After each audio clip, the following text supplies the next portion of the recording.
1987ರಿಂದ ವಿಶ್ವ ಆರೋಗ್ಯ ಸಂಸ್ಥೆ ಈ ಒಂದು ದಿನಾಚರಣೆಯನ್ನ ಜಾರಿಗೆ ತರುತ್ತಿದೆ. ಅಂತಹ ಒಂದು ಮಹತ್ವದ ಕಾರ್ಯಕ್ರಮವನ್ನು ನಮ್ಮ ಶಾಲೆಯಲ್ಲಿ ಹಮ್ಮಿಕೊಂಡಿದೆ.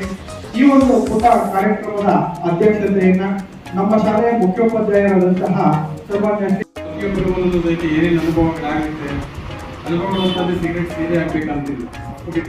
ಮೊದಲಿಗೆ ಸಿಗರೇಟ್ ಯಾವ್ದಾದ್ರು ಮನೆಯಲ್ಲಿ ಸೇರ್ತಾ ಇತ್ತು, ಅದರಲ್ಲಿ ಈಗಾಗಲೇ ಅನುಭವಗಳಾಗಿರುತ್ತೆ.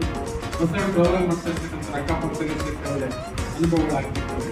ಮತ್ತೆ ಪಕ್ಕದ ಮನೆಯಲ್ಲೆಲ್ಲ ಹಿಂಗೆಲ್ಲ ಒಂದು ಸೇರ್ತಾ ಇದ್ರು, ಇಮಿಡಿಯೇಟ್ಲಿ ನಿಮಗೆ ಗೊತ್ತಾಗುತ್ತೆ ಯಾರೋ ಸಿಗರೇಟ್ ಸೇರ್ತಾ ಇದ್ದಾರೆ, ಎಲ್ಲಿಂದಲೂ ಸಿಗರೇಟ್ ವಾಸನೆ ಬರ್ತಾ ಇದೆ ಅಂತಕ್ಕಂಥದ್ದು.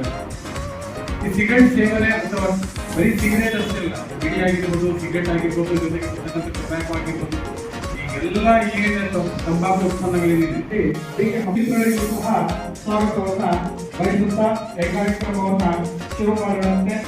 ಮೊದಲಿಗೆ ಈ ತಂಬಾಕು ಸೇವನೆಯಿಂದ ಆಗುವಂತಹ ಒಂದು ದುಷ್ಪರಿಣಾಮಗಳನ್ನು ಕುರಿತು ನಮ್ಮ ಗಣಕ ಶಿಕ್ಷಕರಾದಂತಹ